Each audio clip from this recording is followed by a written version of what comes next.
नमस्कार बच्चों, आज की क्लास में स्टार्ट करेंगे अगला टॉपिक। कल मैंने आप लोगों को रिप्रोडक्शन और रिप्रोडक्शन के टाइप्स, सेक्सुअल रिप्रोडक्शन और ये सेक्सुअल रिप्रोडक्शन के बारे में समझाया। डिफरेंस भी आपको मैंने कंप्लीट करा दिया है। तो आज हम समझेंगे अगला क्वेश्चन जो कि नोट्स में दिया है। उससे पहले मैं आपको ये जानकारी देता हूँ कि chapter first reproduction in organisms start किया है और अभी इसको आराम से पढ़ रहे हैं और धीमी गति से पढ़ रहे हैं। ध्यान रखें बच्चों, इसमें मैंने आपको छोटी छोटी चीज़ें जो बेसिक जानकारी थी चैप्टर से रिलेटिव वो मैंने आपको समझा दी है। इसका जो रिकॉर्डेड वीडियो है वो कि मेरे चैनल पर बिल्कुल आपको मिल जाएंगी। चलिए, तो अगला क्वेश्चन जो हमारा है, right the characteristic of reproduction for continuation of species. ठीक है, जाति को सतत रूप से बनाए रखने के लिए रिप्रोडक्शन के क्या कैरेक्टर है वो आपको लिखने पड़ेंगे। चलते हैं। तो सबसे पहले देखिए, अब मैं उसको पूरा बोर्ड पे तो लिखूंगा नहीं, आपके पास नोट्स भी हैं, पीडीएफ फाइल भी है। ध्यान रखें, पहले क्वेश्चन को अपन डायरेक्ट समझेंगे, ठीक है, लेकिन ध्यान रखना क्वेश्चन जरूर मैं लिख देता हूं, इसके बाद हम आगे का पढ़ेंगे। तो क्वेश्चन नंबर 2 कौन सा पढ़ेंगे? राइट द कैरेक्टरिस्टिक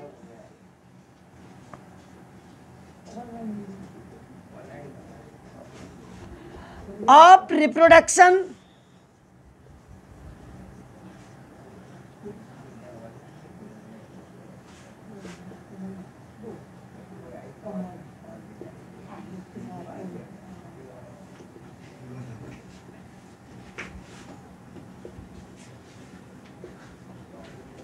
चलिए इधर जरा सुने, इधर देखो, इसका मतलब क्या होता है?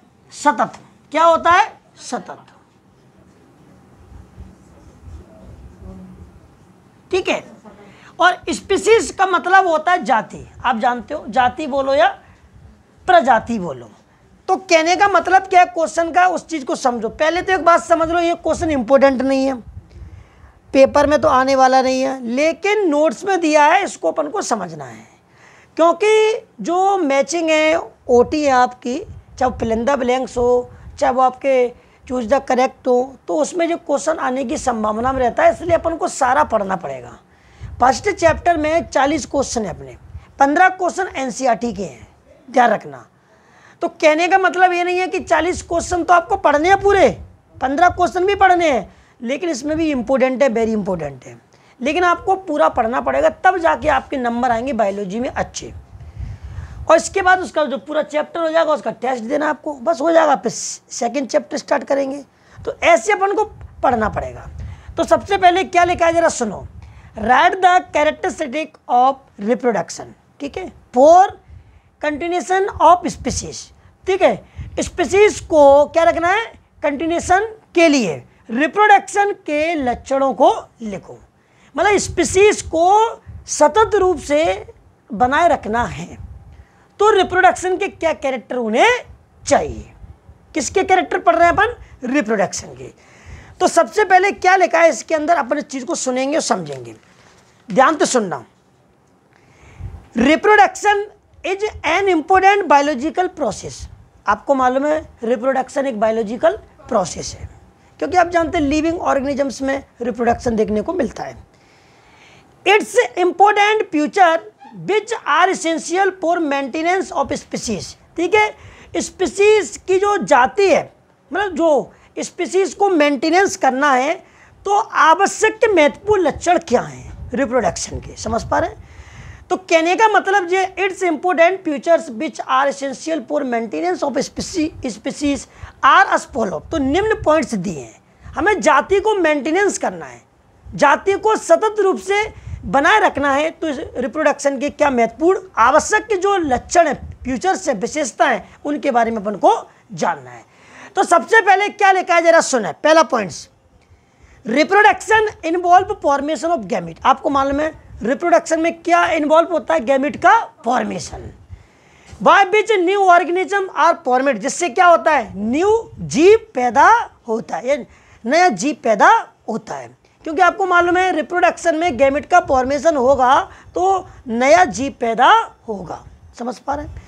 दूसरा points, it increase the number of cell and organisms, कोशिका की संख्या भी बढ़ती है और जीवों की भी संख्या बढ़ती है। Second point. तीसरा पॉइंट क्या है, cell division become possible due to reproduction. ठीक है, रिप्रोडक्शन के द्वारा क्या संभव है, सेल डिवीजन। क्या भैया, सेल डिवीजन, कोशिका विभाजन। समझ पा रहे हैं। रेप्लिकेशन ऑफ डीएनए, डीएनए का रेप्लिकेशन, ये चैप्टर 6 में वैसे आप पढ़ेंगे, लेकिन आपको बता देता हूं कि डीएनए का डबल होना, डीएनए का डबल होना, डीएनए अपनी कॉपी बना लेता है, इसे रेप्लिकेशन बोलते हैं। क्या बोलते हैं, replication. Take place and heredity character are transfer from one generation to the another generation. और जो आनुवांशिक पदार्थ हैं, जेनेटिक मटेरियल है, वो एक जनरेशन से अनदर जनरेशन मतलब अन्य पीढ़ी में ट्रांसफर होते हैं। आज एक बात बताइए, रिप्रोडक्शन के द्वारा, किसके द्वारा, रिप्रोडक्शन के द्वारा जो जेनेटिक मटेरियल है वो जनरेशन टू जनरेशन ट्रांसफर होता है। इस प्रोसेस को क्या बोलते हैं, हेरिडिटी। क्या बोलेंगे, heredity. RNA, protein and other biochemical substance are formed in this process. इस प्रोसेस में आरएनए, प्रोटीन या अन्य बायोकेमिकल सब्सटेंस का निर्माण भी होता है। समझ पा रहे हैं आप। चलिए देखिए, आरएनए का पूरा नाम जानते हैं सब, राइबोज न्यूक्लिक एसिड है। डीएनए का सब नाम जानते हैं, डीऑक्सी न्यूक्लिक एसिड है। और अदर बायोकेमिकल सब्सटेंस, इनका भी फॉर्मेशन होता है। तो भैया ये क्या है, रिप्रोडक्शन के कैरेक्टर है जो कि स्पीसीज को सतत रूप से बनाए रखने के लिए हेल्प करते हैं। अगला क्वेश्चन जो बच्चों है इसको जरा सुने। Describe the benefits of reproduction. Reproduction के लाभ समझाइए या लाभ लिखिए। समझ पा रहे हैं, रिप्रोडक्शन से क्या लाभ है अपन को। तो मैं आपको एक एक पॉइंट्स बताऊंगा, उसको आपको समझना पड़ेगा। इसके बाद फिर हम अगला क्वेश्चन पढ़ेंगे, ये जल्दी हो जाएगा क्वेश्चन। चलिए सबसे पहले, और एक बात हो रही है, क्वेश्चन भी इंपॉर्टेंट नहीं है कि पेपर में आए। इंपॉर्टेंट जो क्वेश्चन होगा उस पर इंपॉर्टेंट लगाएंगे, जो वेरी इंपॉर्टेंट होगा उस पर वेरी इंपॉर्टेंट लगाएंगे। लेकिन इस क्वेश्चन को पढ़ना अनिवार्य। नोट्स में जो भी क्वेश्चन दिया गया है आपको सारे क्वेश्चन पढ़ने पड़ेंगे, इस बात को ध्यान रखें आप। चलिए, तो आपका 3 नंबर का क्वेश्चन है, ध्यानपूर्वक सुने। क्या लिखा है,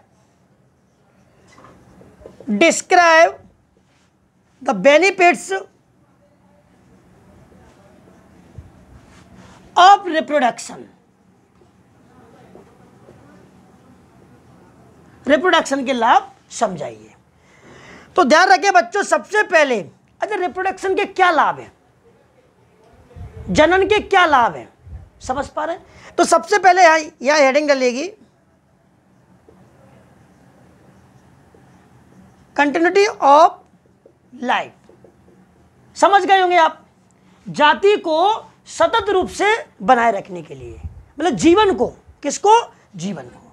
क्योंकि लाइफ को, अच्छा लाइफ होती किसकी, लिविंग ऑर्गेनिजम्स की। तो लाइफ को सतत रूप से बनाए रखने के लिए रिप्रोडक्शन का एक तो पहला लाभ तो यही है। दूसरा क्या है, रिप्लेसमेंट।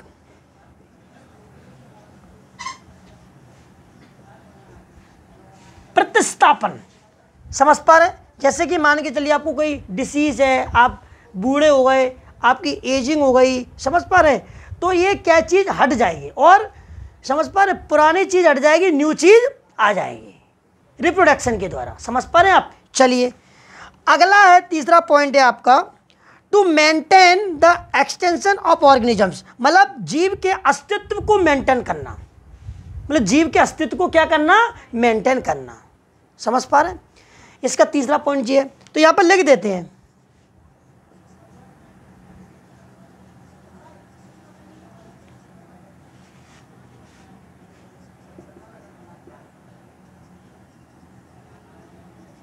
एक्सिस्टेंस ऑफ ऑर्गेनिजम्स, मतलब जीव के अस्तित्व को मेंटेन करना। नंबर 4 पॉइंट क्या दिया है, वेरिएशन। क्या है, वेरिएशन। मार्क कर देना उधर से।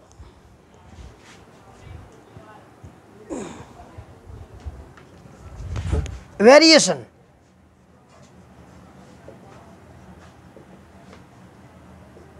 विभिन्नताएं। इसमें अपन को ठीक है, क्योंकि रिप्रोडक्शन के कारण क्या मिलती है, वेरिएशन। नंबर 5वां पॉइंट्स आपका है ट्रांसफर ऑफ वेरिएशन, ठीक है, ऑफ वेरिएशन। अब आप समझ चुके कि वेरिएशन का क्या होना, ट्रांसफर होना। ये आपके 5 पॉइंट्स हैं, ठीक है। तो रिप्रोडक्शन के क्या लाभ है मैंने आपको बता दिया है, बताइए क्या क्या है, जरा सुने। एक तो लाइफ को क्या रखना, कंटिन्यूटी, और क्या करना, रिप्लेसमेंट करना, समझ पा रहे हैं आप, चलिए। और ध्यान रखना to maintain the extension of organisms, मतलब ऑर्गेनिजम्स के अस्तित्व को मेंटेन करना, वेरिएशन और ट्रांसफर ऑफ वेरिएशन। देखो जी ये हेडिंग है, इनके अंदर भी लिखा हुआ है, ऐसे कि मैं आपको एक बात करूं, जैसे कि रिप्लेसमेंट में बताऊं, उसमें लिखा है डेथ ऑर्गेनिजम्स, जैसे कि डिसीज, ठीक है, कि बीमारी के द्वारा भी तो मृत्यु होती है, एजिंग के द्वारा होती है, ग्रोथ के द्वारा होती है, एडवर्स कंडीशन। 2 प्रकार की कंडीशन होती हैं, एक होती है फेवरेबल, एक होती है अनफेवरेबल, समझ पा रहे हैं। अनफेवरेबल कंडीशन जो कि बहुत बेकार होती है, जैसे कि मान के चलिए बहुत गर्मी पड़ जाए, 50-60 डिग्री का टेम्परेचर है, ये कौन सी आपकी एडवर्स कंडीशन हो जाएंगी, प्रतिकूल परिस्थितियां बोलते हैं, जिसमें जीवन संभव नहीं है, समझ पा रहे हैं। तो are replace by new organism due to reproduction के द्वारा। इसमें जो दिया वेरिएशन, तो वेरिएशन में क्या लिखा है, due to reproduction variation take place in the organism and organism with, ठीक है, न्यू कैरेक्टर आर प्रोड्यूस, क्योंकि वेरिएशन के कारण न्यू कैरेक्टर डेवलप होते हैं ऑर्गेनिजम्स में, समझ पा रहे हैं। इसमें ट्रांसफर ऑफ वेरिएशन लिखा है, variation and futures of organism transfer from one generation to the next generation due to, ठीक है, रिप्रोडक्शन। आपको मालूम है रिप्रोडक्शन के द्वारा जो वेरिएशन है वो जनरेशन टू जनरेशन ट्रांसफर होते हैं। इसमें दिया है कंटिन्यूटी ऑफ लाइफ, देख लो आप, reproduction maintain continuity of life so that they become safe, ठीक है, फ्रॉम एक्सटेंशन, जिससे क्या होता है हमारा अस्तित्व सेफ बना रहता है।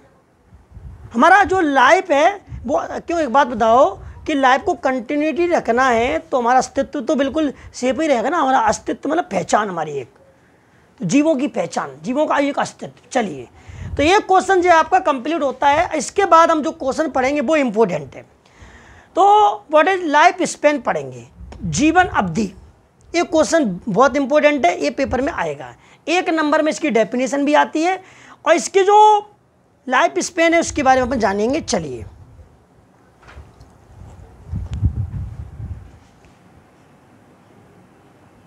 चलिए अगला टॉपिक बात करेंगे लाइफ स्पेन के बारे में।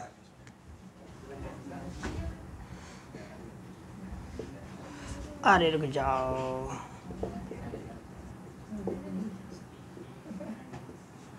लाइफ स्पेन, ठीक है, हिंदी में क्या बोलते हैं इसको, जीवन अवधि, समझ पा रहे हैं आप, ध्यान तो सुनना बिल्कुल। अवधि का मतलब समय होता है, समय का मतलब काल होता है, और हिंदी में बात करें तो टाइम बोलते हैं। क्या बोलते हैं, टाइम। इंग्लिश में सॉरी, अरे एक ही बात है रे बाबा तुम तो ऐसे मतलब वो हो जाते हो हैं। और एक और नाम इसका, इसका मतलब पीरियड, बताइए। और जीवन का मतलब जानते हो, लिविंग ऑर्गेनिजम्स। किसकी बात कर रहे हैं अपन, लिविंग ऑर्गेनिजम्स। क्या है कि इंग्लिश पढ़ाते पढ़ाते हिंदी चली और हिंदी पढ़ाते पढ़ाते इंग्लिश चली, इसलिए बीच में रह गई हिंदी और इंग्लिश। समझ नहीं पाए मेरी बात, क्या कहना चाह रहा हूं मैं, ऐसे मत घबराया करो। चलो तुम अपने इधर टॉपिक को समझो। तो आपको जीवित जीवों की स्पेन मतलब अवधि के बारे में जानना है। इससे पहले आपको जरा बता दें, लिविंग ऑर्गेनिजम्स जो जन्म लेंगे उन्हें मरना तो है, जो जन्म लेगा उसकी मृत्यु सुनिश्चित है। एक बात और, unicellular organisms, single celled organisms, या यूनिसेलुलर ऑर्गेनिज्म। जी एक्सेप्शन है, जी अपवाद है, ये मरते नहीं हैं, इनमें नेचुरल डेथ नहीं होती है। ये क्वेश्चन अगर आ जाए तो आप टिक कर देना, ठीक है। ऑर्गेनिजम्स इमोर्टल नहीं है, जीव अमर नहीं है, लेकिन एक्सेप्शन कौन है? Unicellular organisms. समझ पा रहे हैं आप? एक बात और, लाइफ स्पेन साइज पे डिपेंड नहीं करती है। किस पे डिपेंड नहीं करती है? साइज। एज ए कौवा और तोता, कौवा को इंग्लिश में क्या बोलते हैं? क्रो, और तोता को क्या बोलते हैं? पैरट। इनका साइज कोई ज्यादा डिफरेंट नहीं है, लेकिन इनकी लाइफ स्पेन में बहुत कुछ अंतर है। तोता की कितनी है? 140 ईयर्स, और कौवा की कितनी है? 15। कितनी है? 15। बताइए आप। एनसीईआरटी में ये बात लिखी है, इसलिए मैं आपको बता रहा हूं। ऐसे ही आपको एक बात बताऊं, किसकी? मैंगो ट्री और पीपल ट्री। पीपल ट्री नहीं, बरगद नहीं, पीपल का ट्री। पीपल ट्री नहीं जानते हो? पीपल का पेड़, आम का पेड़, इनका साइज कोई ज्यादा डिफरेंट नहीं है, एक साइज एक जैसे ही है, लेकिन इनकी लाइफ स्पेन में बहुत अंतर है। ध्यान देना। एक बात और सुन लो, एन ऑर्गेनिजम्स, कोई भी जीव सर्टेन टाइम, मतलब कुछ समय तक ही वो कैसा रहता है? सरवाइव रहता है, जिंदा रहता है। लेकिन ध्यान रखना, ऑर्गेनिजम्स की लाइफ स्पेन फिक्स है। अच्छा, वुमेन स्पीसीज की कितनी है? 65 से 70 वर्ष। कितनी है? 65 से 70 ईयर्स। और ध्यान देना, ये अप्रोक्स बोल रहा हूं, अबाउट, लगभग। अब कुछ लोग 150 साल, 100 साल, 105 साल, 95 ये जी रहे हैं, जो पुराने जमाने के लोग हैं। इनका खान पीन, इनकी बॉडी, ये एक्सरसाइज, व्यायाम करते थे। पहले के लोग 150-200 साल जिया करते थे और ज़्यादा जिया करते थे, और अब तो 50-60 साल में चल बसते हैं। क्योंकि बाहर का व्यक्ति कर क्या रहा है? एसीओ में रह रहा है, एक्सरसाइज व्यायाम कर नहीं रहा है, गाड़ी घोड़ा चला रहा है, इडली डोसा चाउमीन बर्गर चीरी पचौची मंचूरियन मोमोज फिंगर प्रिंट्स ये खा रहा है। बताइए आप, बताइए, इनको खा रहा है। तो बच्चन से खोखला बनना है, मतलब पोए खा रहा है, दावेली खा रहा है, इडली खा रहा है, तो वो वैसे ही बनना ना, इडली जैसा। अभी बच्चे से कह दो बेटा 4 बजे बैच है, सर धूप पड़ रही है, सर गर्मी लग रही है। अरे भैया, बॉडी को स्ट्रांग बनाओ, आओ। मतलब बातें देखो उसकी, तुम ऐसी लग जाती है नौकरी, ऐसी बन जाएंगे डॉक्टर। कंबल ओढ़ के सो रहे एसी में, आपसे बोले डॉक्टर बन जाओ आप। बेटा जीवन में कुछ कर लो, कृष्णा हंस रहे हो मेरी बातों पे। चलिए, तो पहले के लोग सुबह उठते थे 4 बजे, पूजा पाठ होती थी, लोग वह गांव के लोग पैदल जाते थे, जीव जंतुओं की आवाज मतलब सुनने को मिलती थी, शाम को भी। अब व्यक्ति कितने बजे उठता है जरा सोचना? 10 बजे, 9 बजे। बेटा बहुत लोग ऐसे हैं जो 9, 10, 11 बजे उठ रहे हैं सोकर, और माता पिता ने कुछ बोल दिया तो डिस्टर्ब मत किया करो, ऐसा मत किया करो, वैसा मत किया करो। अगर हम 10 बजे तक सो गए, तुम्हारे पूरे बैच भसम, क्या पढ़ाएंगे? कुछ नहीं, कोचिंग में झाड़ू लगाने आना पड़ेगा फिर तुमको सीधा। तो आप लोग समझदार बनो और जल्दी उठ के धरती माता के पैर छूना चाहिए। सूर्य निकलने से पहले उठ जाओ, उठकर छत पे बैठ जाना चाहिए। सूर्य की पहली किरण आपकी बॉडी पे पड़नी चाहिए। है? मैं 6 बजे उठ के भगवान का भजन करता हूं, इस बात को भी सोच लो आप। और तपस्या में लीन रहता हूं, और देवी का फोन आता है तो देवी से कह देता हूं राम राम। तो कहने का मतलब ये बच्चों लाइफ स्पेन को बढ़ाओ। मैं ये नहीं कह रहा बढ़ेगी नहीं, बिल्कुल बढ़ाओ, बॉडी को स्ट्रांग करो, इम्यूनिटी पावर बढ़ाओ, अच्छे माल पानी दूध दही अच्छी शुद्ध सब्जियां खाओ, हैं रोटियां खाओ, घी खाओ, तो बॉडी स्ट्रांग होगी। जिम जाओ, एक्सरसाइज करो, व्यायाम करो, हैं। चलिए इधर देख लो राहुल, इधर देख लो बेटा, इधर देख लो लाला भाई साहब, हैं। आप तो ऐसे हो रहे हो कि अगर मैंने मान के चलो कूलर चला दिया, ठीक है, तो वैसे और सुन लो, पतला व्यक्ति बहुत एक नंबर फिट है। जो मोटे लोग होते हैं ना उनको ढंग से बैठ नहीं पाते वो, मैं सत्य बता रहा हूँ। और जो पतला व्यक्ति वो कहीं भी बैठ जाएगा, कैसी भी गाड़ी पे आ जा, ट्रेन में आ जा, बस में आ जा, घर में आ जा, कुर्सी पे आ जा, जहाँ जा वहाँ आ जा। चलो ऐसा कुछ नहीं है, रैपिड क्या है, रैपिड पतला व्यक्ति का बैठ जाना होता है, अगर उसने दे दी ना मिला के तो जीवन भर तक नहीं उठेगा तू फिर। चलो इधर आ जाओ, इधर आ जाओ, बोर्ड पे देख लो। तो वुमेन की लाइफ स्पेन कितनी है? 65 से 70 वर्ष। लेकिन ध्यान रखना, तुम लोगों ने जन्म ले लिया है, मैंने भी जन्म ले लिया है, तुम और हम सब मरेंगे। आज नहीं तो कल, कल नहीं तो पर मरेंगे। और ध्यान रखना बच्चों, जो जन्म लेगा उसे मरना है, जिसने धरती पर आ गया उसे जाना तो है, बस एक टाइम है, एक टाइम पीरियड है भैया किसमें जाना है अपने को। इसी को लाइफ स्पेन कहते हैं। और ध्यान रखना, लाइफ स्पेन में क्या होता है, स्टेज पेश होती है। जैसे कि अगर सबसे पहले पर माँ के यूटेरस में होते हैं तो जो एम्ब्रियोनिक स्टेज कहते हैं। उसके बाद अपना जन्म होता है, उसे बोलते हैं बर्थ स्टेज। उसके बाद फिर अपन थोड़ा डेवलप मतलब ग्रोथ होती है अपने अंदर, उसे बोलते हैं चाइल्डहुड, बाल्यावस्था, बालकपन। तो उसमें भी कुछ समझ नहीं होती है, मस्ती में मगन रहता है, कोई पढ़ाई लिखाई से मतलब नहीं है, कोई दुनियादारी से मतलब नहीं है, ना कोई प्यार से, ना मोहब्बत से किसी से, ना इक्स लड़ना, ना अकियाँ लड़ना, ना किसी से आंखों में देखना, ये कोई मतलब नहीं होता है उसको। और जैसे ही वो 12-13 साल की उम्र होती है, फिर एडोलेसेंस, जुवेनाइल फेज स्टेज चालू हो जाती है। फिर उसकी बॉडी में चेंजेस आने लगते हैं, फिर उसके बारे में वो जानने लगता है, मतलब वो इस बदलाव को, इस परिवर्तन को, मतलब उस पर प्रैक्टिकल करना चाहता है। वो उसके प्राइवेट पार्टों में चेंजेस आने लगता है, बॉडी में चेंजेस आने लगते हैं।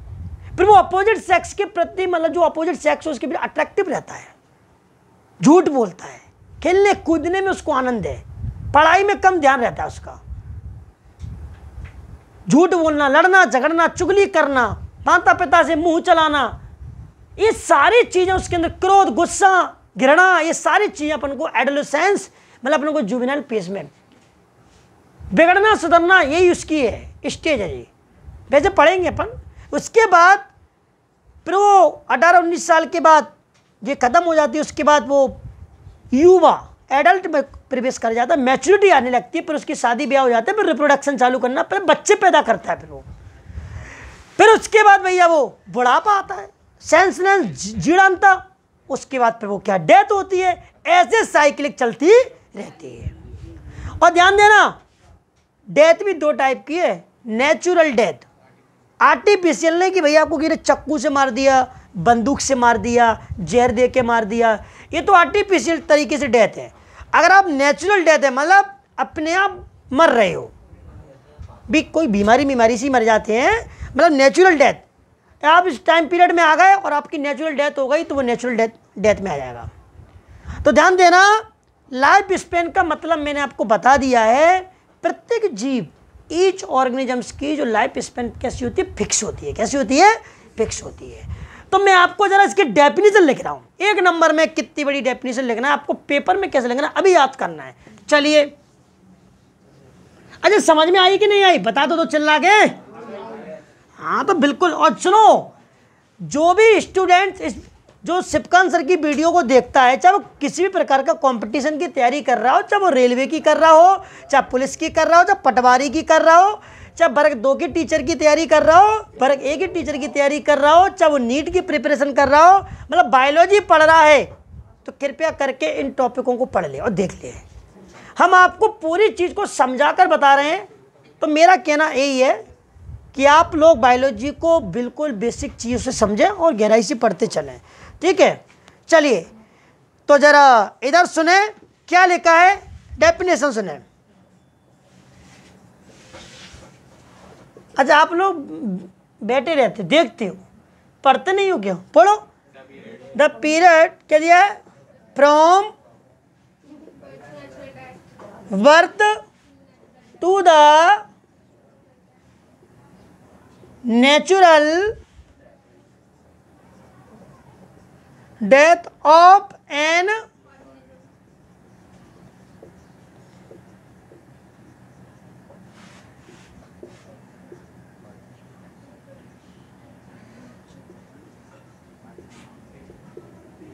It's life span. ठीक है, ये अपन को समझना है। और ध्यान रखना एक बात और, इसमें ये लिख रहे हैं, यहां पर एक पॉइंट भी लिख देते हैं, लाइफ स्पेन। ठीक है, ऐसे लिख देते हैं, be the life span death of every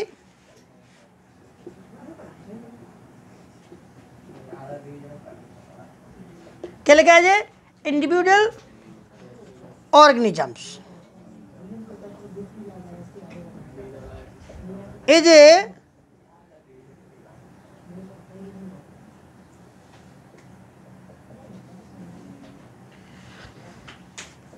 ठीक है, नो इंडिविजुअल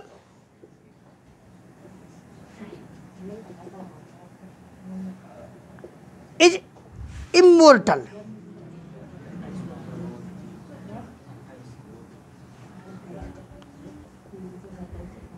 एक्सेप्ट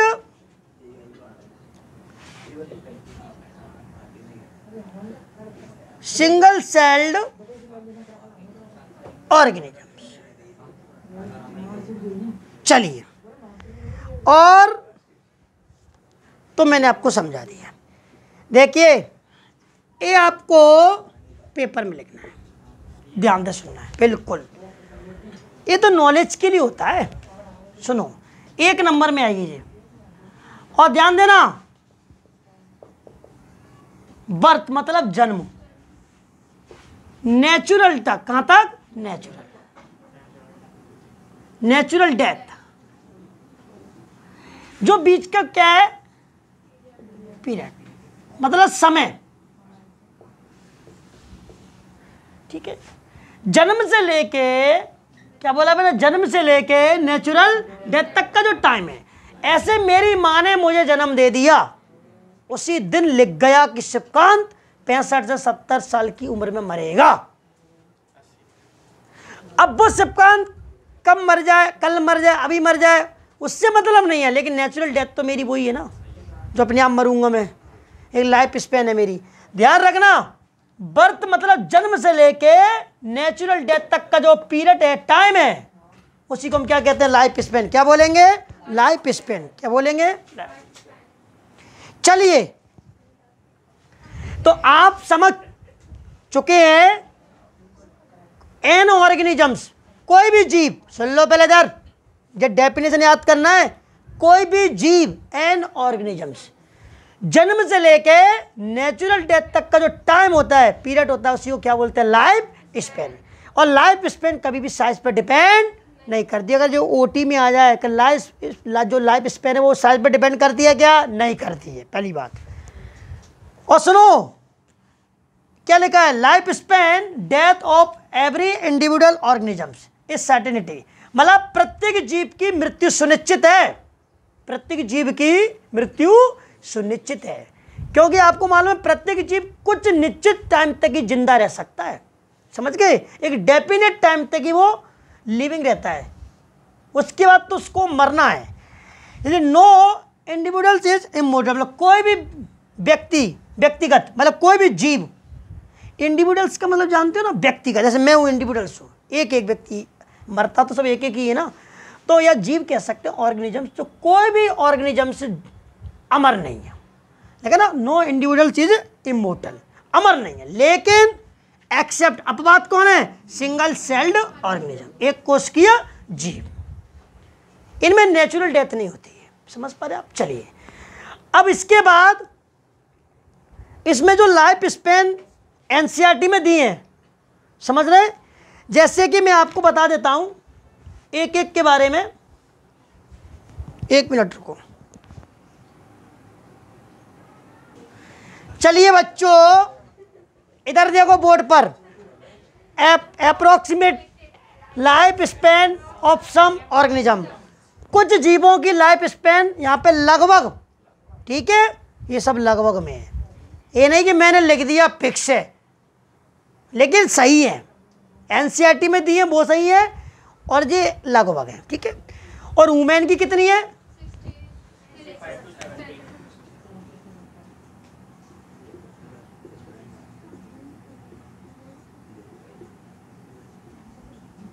चलो एक बार रिपीट करो, एलिफेंट की कितनी है, 65 से 90 वर्ष। रोज का प्लांट जानते हो, रोज गुलाब कितना है, 5 से 7 वर्ष। डॉग कुत्ता 20 से 30 वर्ष। बटरफ्लाई तितली होती है 1 से 2 वीक, बस 1 या 2 वीक। कौवा 15 वर्ष। बनियान ट्री कितना बताओ, सॉरी बनाना ट्री है, केला का पेड़ 20 से 25 वर्ष। गाय कितनी है, 15 से 25 वर्ष। तोता 140 वर्ष, ये पिक्स है एनसीईआरटी में दी है। क्रोकोडाइल मगरमच्छ कितना है, 60 वर्ष। हॉर्स 62। फ्रूट फ्लाई फल मक्खी लगभग कितना है, 20 से 30 डे लिखा है दिन। राइस प्लांट कितना है, 3 से 4 मंथ, ठीक है, अरे खेती होती है उसकी। तो टॉर्टोइस कछुआ कितना बताओ, 100 से 150 वर्ष। बनियान ट्री 200 से 300 वर्ष। वुमेन कितना है, 65 से 70 वर्ष। ये लाइफ स्पेन है। और ध्यान रखिए ये क्वेश्चन पूरा आपका कंप्लीट होता है, लेकिन ध्यान रखना जो नोट्स में दिया है ना बच्चों, ए लाला इधर सुन लो, ये जो नोट्स में दिया है ना इसको मत करना आप, ठीक है, क्योंकि नोट्स में ज़्यादा बड़ा दिया है और बेजस की डेफिनेशन आती है, इतना अपन ने बता दिया है। अब तो सीधा हम 5वें नंबर का क्वेश्चन पढ़ेंगे नोट्स में, व्हाट इज डेथ, डेथ को डिफाइन करेंगे और डिस्क्राइब इट्स टाइप, इसके प्रकार और इम्पोर्टेंस, इसका महत्व भी। फिर इसके बाद 6वें नंबर से क्वेश्चन इंपोर्टेंट चालू हो जाएंगे क्वेश्चन सारे। तो आज के लिए इतना ही बहुत है बच्चों, और रेगुलर पढ़ने के लिए आया करो, बहुत अच्छा लग रहा है अभी, ठीक है बच्चों। और आपके दोस्त फ्रेंड मित्र जो भी है उनको ये वीडियो दिखा दिया करो, और डेमो भी लेने आओ, आराम से पढ़ो, कोई दिक्कत नहीं है। अभी तो झंझला दिखाएंगे पढ़ाई का, अभी तो शुरुआत है। धन्यवाद, जय सिया राम।